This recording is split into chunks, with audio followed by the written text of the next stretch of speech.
Welcome to the Butterfly Effect, Stage 9 of the 2021 Tour de France, brought to you by Moss Adams. 145 kilometers, about 90 miles in length, and another big, epic stage with tons of climbs. 5 categorized climbs. 1 is HC, so it's out of this world rated. That's the 3rd climb from the finish. The last climb, 21 kilometers, Col de Tignes. It is a great climb. I got to ride it 2 years ago when I was there at the Tour de France for 2019. Before we start today's stage, Primoz Roglic, Mathieu van der Poel won't start the stage. Primoz out with a crash, of course, from stage 3, feeling the effects. He'll call it quits and go home. Mathieu van der Poel dropping out to focus on the mountain bike Olympics. Today it's raining and wet, so fans are a little bit more sparse.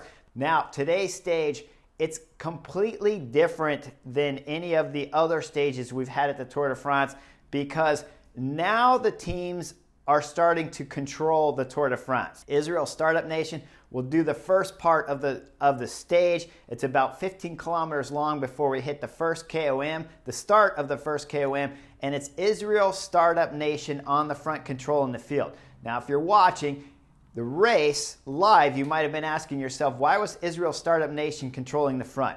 This tactic is employed often. What they're doing, they have Dan Martin and Michael Woods on the team. The first 15 kilometers of the Tour de France stage, if one team does not control it, it is incredibly difficult to get climbers into the break. But if you use your flatland riders to control the first 15K and wait for the climb to start proper, it makes it a lot easier to get a rider like Dan Martin and Michael Woods into the break. So Israel Startup Nation, first team that's working well together at this year's Tour de France, and they'll drive all the way into the start of the climb and launch Dan Martin. He starts going up the road, and out the back comes Cavendish. Mark Cavendish is coming out the back, and we are early into the stage. We're talking 15 kilometers, give or take, for Mark Cavendish. He's going out the back. This was the second team I want to point out as being incredibly well organized to make sure Cavendish could finish this stage. The minute he drops, he has teammates around them at that moment. When you have teammates around you at that moment, so instead of him dropping and being left alone in the wind, his teammates are right there breaking the wind for him, and that's going to save you 1-2 miles an hour average speed throughout the length of that climb. And then on all of descents, it's going to be massive, the amount of savings when you can keep a sprinter like Mark Cavendish, who climbs about at the same speed as a rock. Now he can rest on the descent. He can work with his teammates. You have multiple guys riding instead of just Cav back there losing time on the descents along with climbs up the climb. So the Kunik quick step, fabulous tactic at that moment in the race to try to keep Mark Cavendish in the Tour de France for more than 9 stages. Now up front, the attacks are going all over the place. Dan Martin has been caught, and behind it's Michael Woods, Nairo Quintana, Lucas Hamilton, Sergio Aguita, and Ben O'Connor from AG2R. The Australian rider's been riding fantastic throughout this season. Michael Woods, we saw him at Tour of Swiss. He was amazing there on the last mountain stage, trying to win the stage. Now he's in stage 9, and he's lighting up the race for us. Big battle between Nairo Quintana and Wout Poels sprinting for the second KOM on the stage. A lot of points available. Wout was up there. Nairo Quintana did a huge effort to try to catch him, and they're literally bike throw at the line for the KOM. Up front, the group, they are splintering all over the place. Nairo Quintana is throwing in attacks left and right to try to get more KOM points, as we see riders are getting dropped off the back and just chaos in that front group. Michael Woods will come off before the 3rd KOM on the Col de Pré, and we won't see him again. Ben O'Connor will fight to get back on.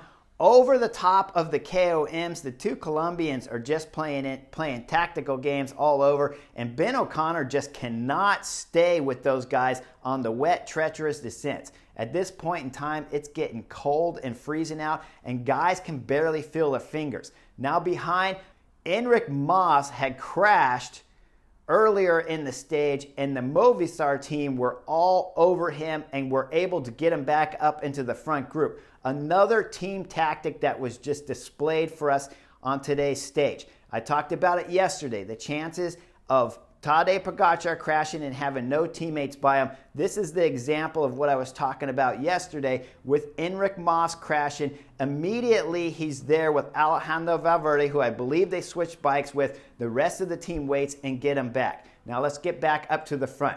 Nairo Quintana and Sergio Higuita are dropping Ben O'Connor. Now, when we go down the descent, Ben O'Connor will find his way back to the two Colombians. Many times throughout this stage, Ben O'Connor was the virtual race leader and taking the jersey from Tadej Pogačar. But UAE Team Emirates, Tadej Pogačar never flinched the whole time.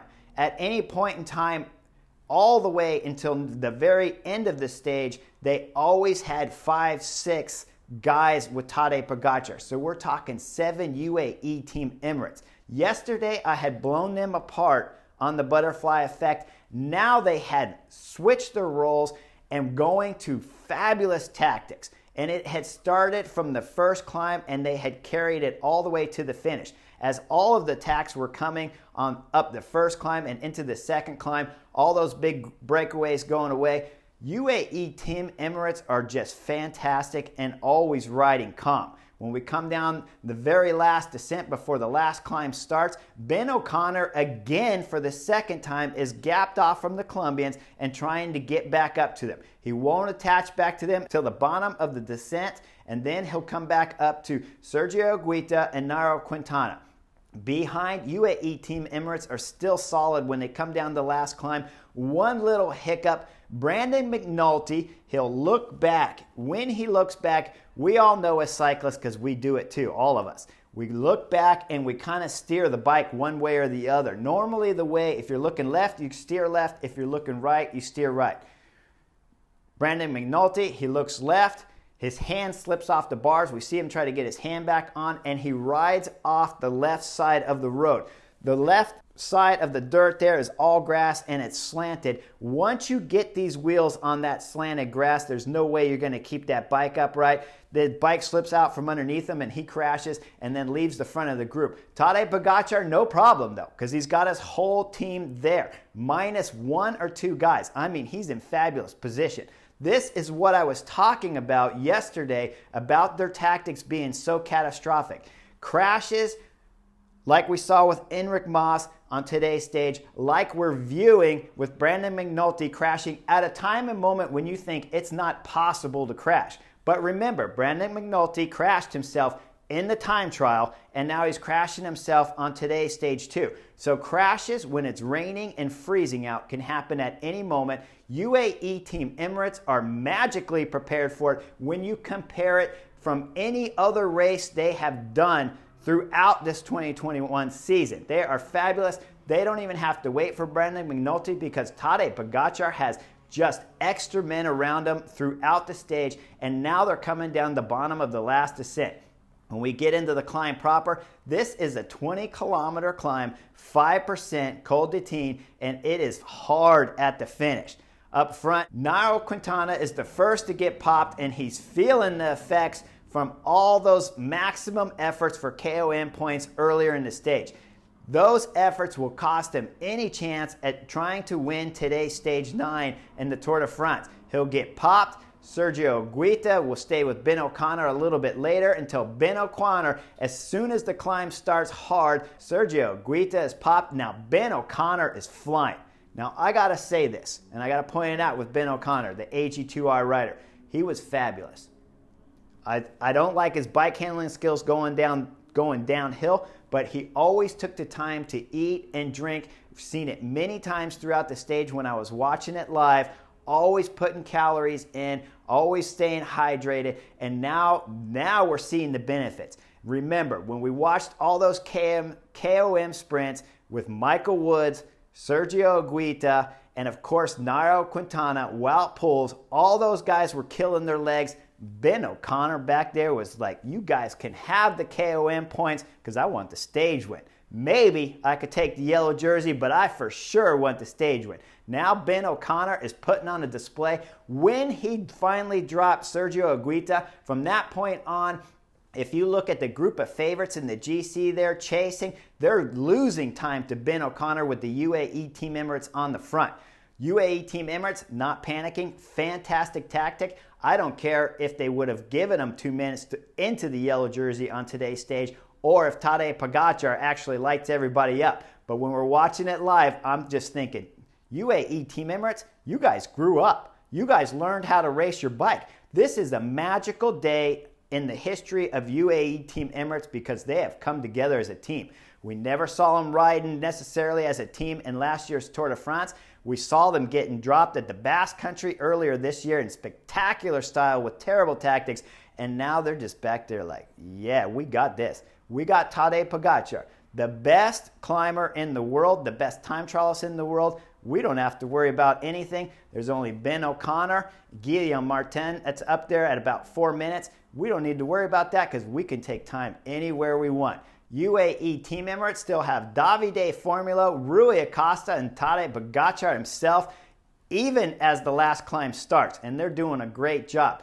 Ben O'Connor up front, he's going to fly up the last switchbacks all the way into Col de Tines to take a spectacular win for AG2R and the Australian rider. Beautiful win, Ben O'Connor on today's stage 9. Behind in the back of GC favorites, Ineos start taking the front with Jonathan Castroviejo and Garrett Thomas. Garrett Thomas has had a reverse of fortune. Yesterday he lost massive time. Now he's starting to feel a little bit better. He's riding on the front with Jonathan Castroviejo, and Carapaz is sitting locked on the wheel. Behind Carapaz, Tadej Pogačar is doing great, 7 kilometers from the finish.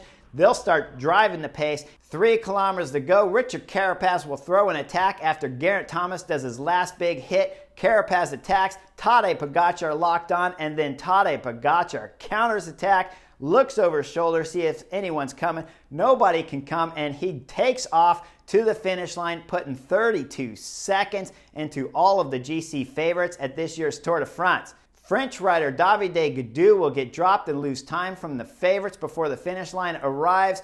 Up front, getting second will be Catania, the Deceuninck Quick-Step rider, but third, Sonny Colbrelli, the sprinter who won the first sprint, midway sprint in today's stage, which he had to battle against Michael Matthews, and Michael Matthews took him all the way from the left side of the road all the way to the right side of the road, and then Sonny Colbrelli just turned on the afterburners, smoked Michael Matthews for the sprint points on today's stage, and now getting third on the stage to get maximum points for the green jersey battle that's coming up. Now, at this point in time, you got to remember, we don't know if Mark Cavendish is going to make the time cut. We're up there with NBC doing our commentating, shooting live post-commentating on the Tour de France stage. When Mark Cavendish comes in with his Deceuninck Quick-Step, leading him across the line with 2 minutes to spare on the time cut on today's stage. Spectacular moment. If Deceuninck Quick-Step did not immediately leave riders with Mark Cavendish, you've got to believe he wouldn't have made the time cut. Instead, they did, and now we're going to get to see Mark Cavendish sprint for more records on the Tour de France stage wins. Demar and Tim Merlier will not start any more stages. Fabulous stage today. Tadej Pogačar keeps the yellow jersey, has a 2-minute lead on Ben O'Connor now, who's moved up to second. It's going to be a fabulous Tour de France to come, guys. Make sure you like and subscribe to The Butterfly Effect, and I'll see you guys tomorrow for Beyond the Coverage.